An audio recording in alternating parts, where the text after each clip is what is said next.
Hi guys, and welcome back to Ask Rhyce, where I answer your questions about real estate. Today I'm joined with Scott Maroske. How you going, mate? Good, mate. Long time no see. Yeah, exactly. Scott's a really good friend of mine, but look, I really wanted to have a chat to Scott today. Scott is one of the partners at McConachie Stedman. They're an accounting practice, but Scott's particular specialty is in self-managed super funds. So when it comes to real estate, a number of years ago, they first brought in that you could purchase property through self-managed funds. I really wanted to pick Scott's brain and find out the latest, because there's lots of information around the place. There was talks about the ability to do that going away, as well as people just, I guess, their understanding that it's not actually able to do it at the moment, all of which is not the case. So really want to pick Scott's brain, find out like all the latest on that, touch on superannuation just in general a little bit as well, just a bit of an introduction. But Scott, can you tell us a bit about yourself, who you are, what you do, and So as Rhyce said, I'm one of the partners at McConachie Stedman. Been here nearly 20 years. Yep. Had one and only one job interview. Been here ever since. Yep. So became a partner in 2012. And look after the self-managed super fund team. So we look after about 500 self-managed super funds. So, Yep. and that's what I do. Help clients with their self-managed super funds. Awesome. So on that, I mean, obviously you've got self-managed funds and then you've got managed funds. Why do you need superannuation, and like what's the difference between those two? Yep. So I suppose the easy thing for super is saving for your retirement. The age pension's not the most comfortable sort of income stream to live off. So super is a way of saving for your retirement. Yep. The old adage, the sooner you start, the better off it will be. So don't leave it till you're 60 and wanting to retire in 2 years' time. Start saving now. Even every little bit helps. So super's important. For your retirement. So funding those things that you want to do in retirement, playing the golf or going for fishing, or going on holidays. You can't really afford to do that on the age pension. So No. So saving for your retirement. Saving for your future. So the government have said you save for your retirement.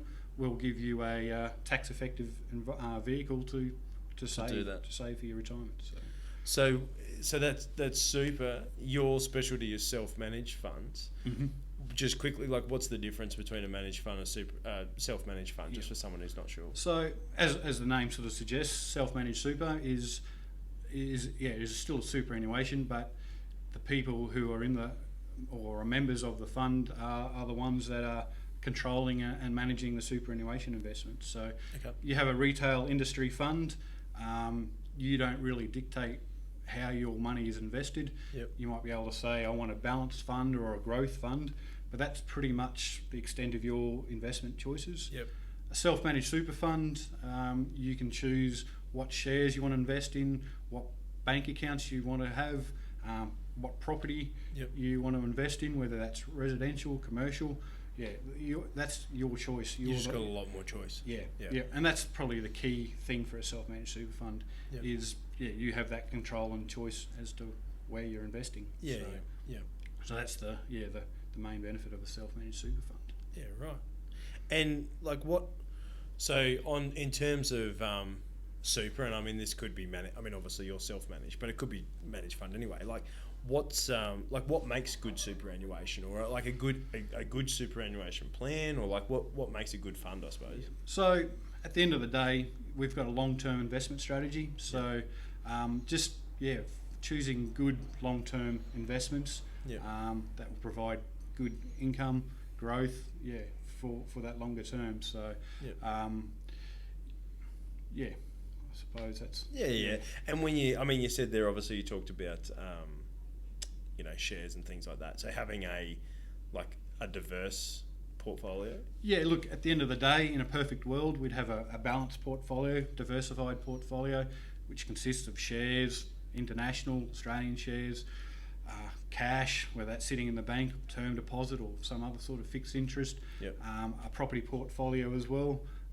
Unfortunately, we have limited finances. We're not all multi-millionaires. So in a perfect world, we would have diversification to sort of counter the market risks that are around, but we try and achieve that as best as possible. As best you can, So it's not like, as you say, if you've got unlimited funds, you could divvy it up evenly. You'd have a third cash, third shares or something, and a third property, and be covered in a perfect world. But we can't all do that. Reality might not quite be that, but we'll try and do that as best as possible to overcome the market risks that we experience from day to day. Yeah.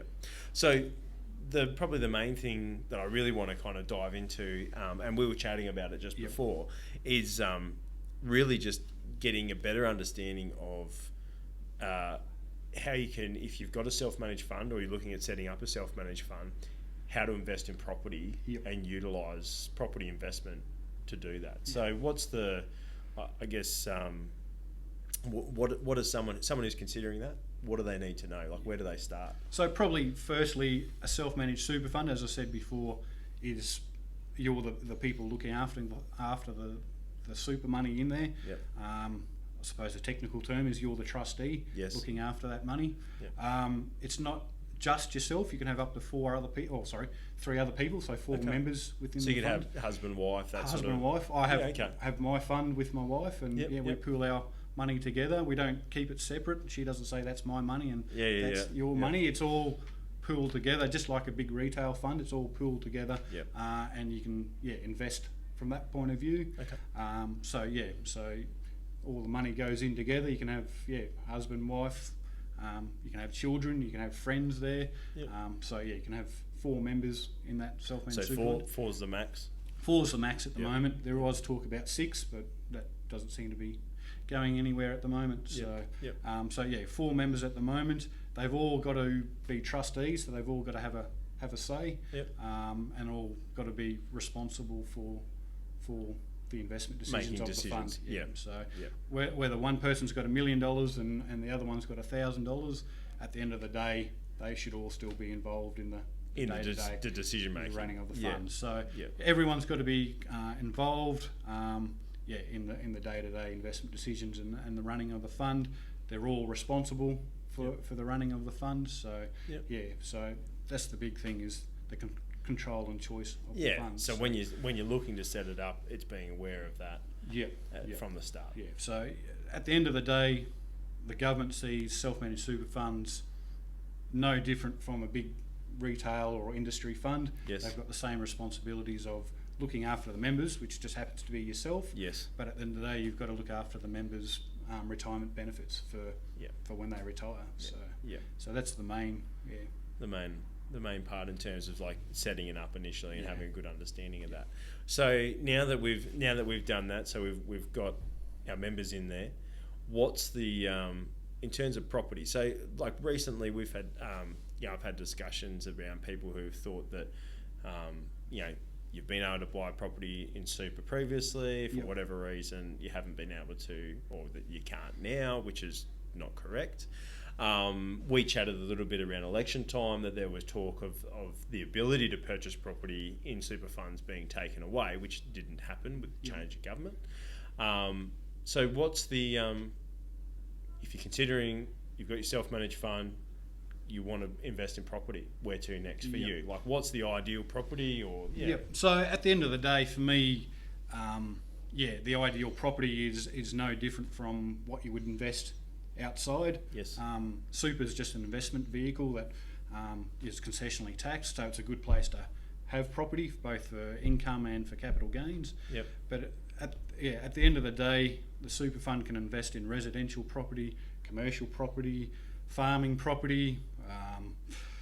Can do any sort of property generally that you could invest in elsewhere. The only real big, I suppose, change is, or difference in a self-managed super fund, is especially residential property, is that you or a relation or a family member can't use that property. So you can't be the tenant of your own property you've correct. purchased. So there's nothing to say, I found a wonderful holiday house down at the Gold Coast that's paying good rent, it's got good tenancy, I just can't stay there myself. I can't say, I've got this wonderful unit down at the Gold Coast, Christmas, New Year would be a great time to use it, I can't stay there myself. That's the only drawback, I suppose, but other than that, it's a good investment to have. Yeah. So we spoke about around now. Did it come off the back of the election? We were talking about like the bigger banks change their funding or change the ability to borrow for property in super funds. So what were the changes around there? So up until recently, you weren't able to borrow to buy property in self-managed super funds. Okay. Those rules changed. Well, I'll say that it's been 2007 now, so Yeah. it has been a little while. There was talk that if Labor got in, that they would remove that ability to borrow. On the back of that, a lot of the big banks or the big four have definitely removed their products. Okay. Unless you're a multi-millionaire Yeah. inside super. So the smaller lenders or smaller borrowers don't have that ability with the big four banks. But the second tier, the Bank of Queensland, the Heritage, St George, you can still borrow within your self-managed super fund to buy a property. So so that ability is still there.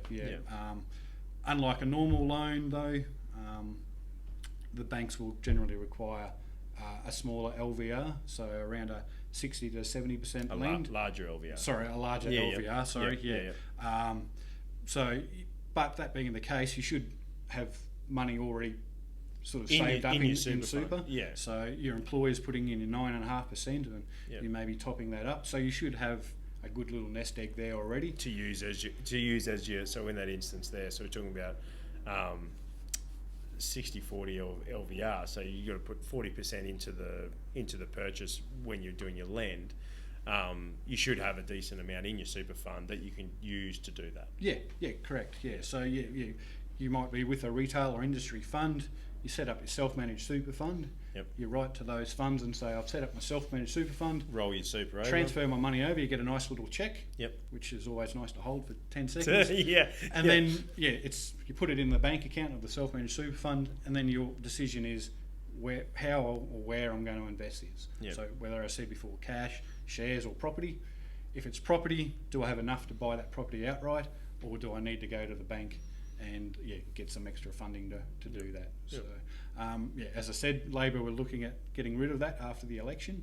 That didn't eventuate. So they were looking at, just on that though, they were looking at getting rid of the ability to borrow. Just the ability to borrow. So you could have still, if that had hypothetical happened, you would have still been able to purchase property. You just would have had to fund it entirely from your fund. Yeah. Okay. So still being able to buy property hasn't changed. Yeah, that hasn't changed. It's just there are potential changes to lending, but at the moment you still can. Yeah, definitely. Yep.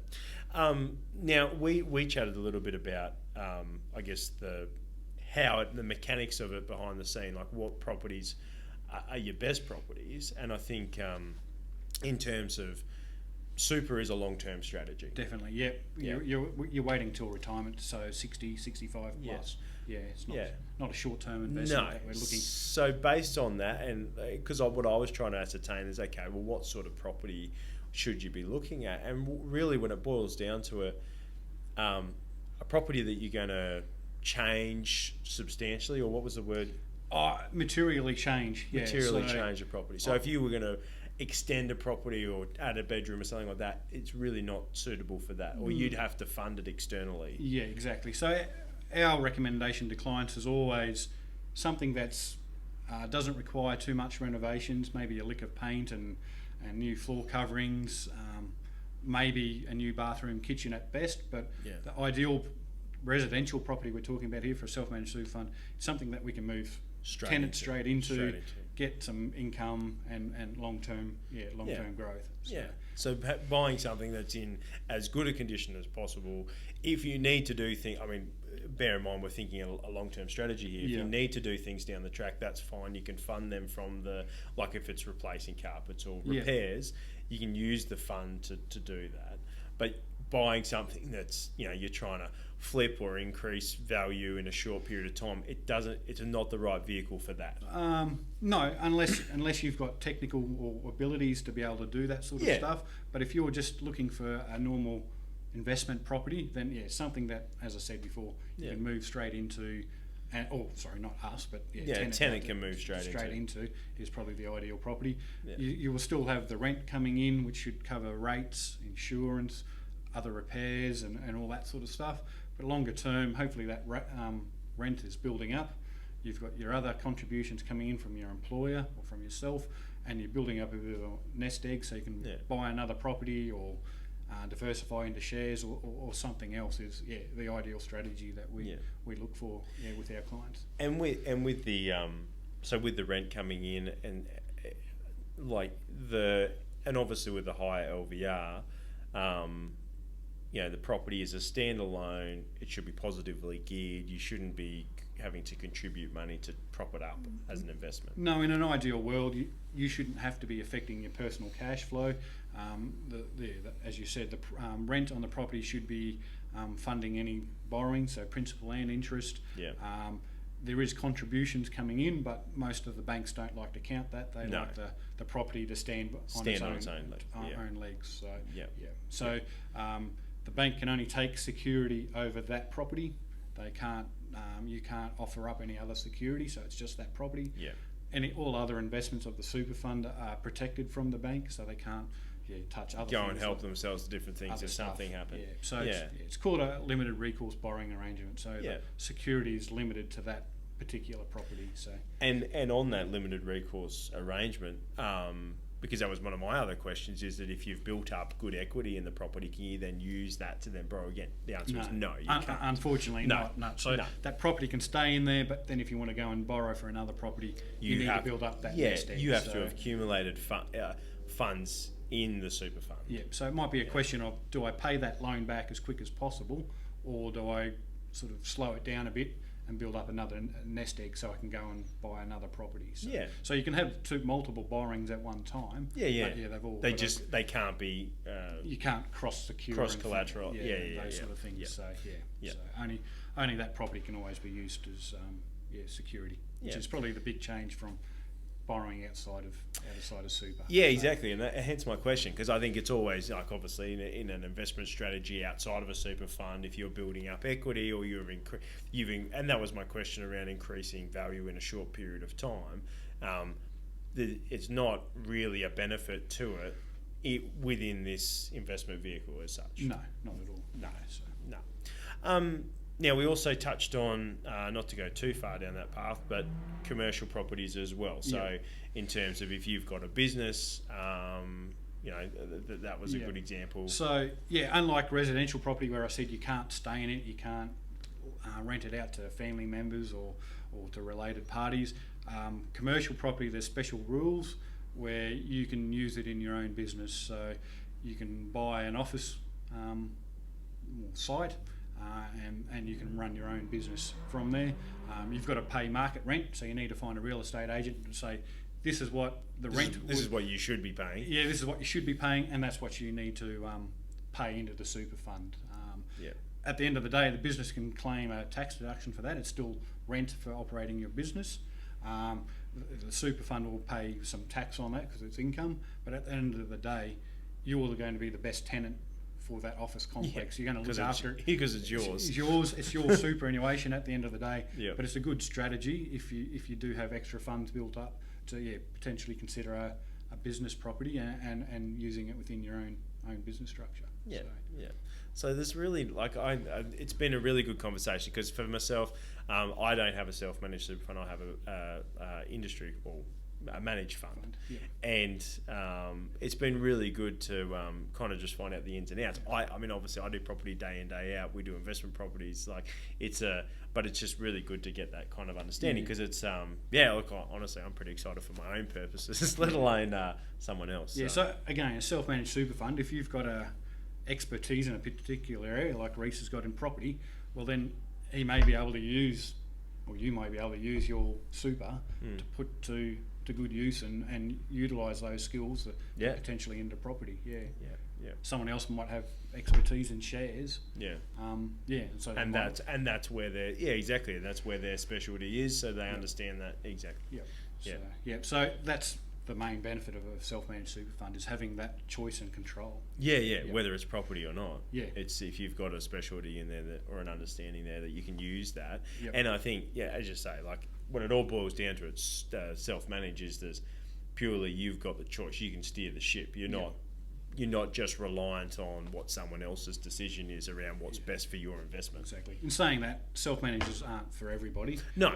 My one piece of advice would be is don't set up a self-managed super fund, transfer it over from your industry or retail fund, and then just leave it sitting cash. No, because it's not going to do anything. No, especially low interest rates at the moment, not ideal. No. But if you haven't got the time to manage the investments, whether it's shares or property or anything, if you haven't got the time, leave it to somebody else to manage that for you. Yeah. So you've got to have that want or need to do that yourself. If you haven't got the time or the inclination, then a self-managed super fund's not for you. So. Which is brilliant advice. Scott, probably just in closing, like what's your, obviously there was proposed changes around self-managed for lending for property purchases. What are your predictions for just superannuation in general, for the future? So super is always going to be there as the population ages. The government wants us to save for our retirement. So pension might not. Yeah, well, they don't want the nation being reliant on the age pension. They want us to self-fund. So it's always going to be there, in one form or another. I think self-managed super funds are always going to have their place in that industry. Well, I certainly hope so, because that's my job. Unfortunately, I think whichever government is going to be in power, they're going to tinker with the rules. Unfortunately, we're in debt at the moment. There's a big pot of money there that's continuing to grow. We're talking trillions of dollars. So there's a good revenue source there, unfortunately, from the government. So they're always going to tinker with the rules, unfortunately. In terms of ways that they might be able to get tax or some sort of benefit. I suppose so. That's always going to be there, unfortunately. The only other probably concern is, as we've got an ageing population, they want you and I to work longer. So at the moment, we can get our super when we're age 60. That's the rules as they are at the moment. I wouldn't be surprised down the track that's 65 or 70 longer. So that's probably the one big concern, is if you do want to retire, super's still important. You still need that nest egg when you retire, but you may need some outside. If you were looking at, especially so hypothetical, long way down the track and it changes to say 70. If you want to retire, if you want to retire at 50, you've got to make sure you've got something else there to fund your retirement, because the super is still really important when you get there. So 70 to 100 or however long. You want that money. But if you're retiring 20 years earlier, you've got to fund yourself somehow. And the big question is super is very tax effective. So let's go technical for a moment. All income, capital gains, everything is taxed at no more than 15%. When you retire, at the moment, all that income is tax-free. So that's the one big benefit. If you keep it outside and invest outside so you can use it earlier, then you tax at your marginal tax rate. So you've got to weigh up the tax implications. And try and make the most with your money. So the government wants you to put some aside for super, so they give you that benefit. That tax benefit. So awesome. Mate, that's been a really, really great conversation. Good. Thank you so much. Hopefully, absolute pleasure. Hopefully, someone's learnt something about self-managed super funds. Definitely, today. Guys. I really hope you've. If this is on, as you say, if this is a fit for you guys, and self-managed funds is something you could look at, especially around property investment. I think there's some brilliant options there. It's a key strategy for people our age who have got time to build that wealth inside super. Exactly. Guys, as I said, really hope you got something out of that. Scott is very much a specialist in his field, and a really good person to talk to if that's of any interest to you at all. As always, if you have any questions for myself or Scott, please post them in the comments below. I will also link up Scott's details as well if you'd like to reach out to him directly and have talk to him about all things self-managed funds. So, certainly happy to help if anyone has any questions. Awesome. All right, mate. Well, look, thanks again. Good to see you again. Absolute pleasure. Thanks for watching, guys, and we'll talk to you again soon. Catch you next time. See ya.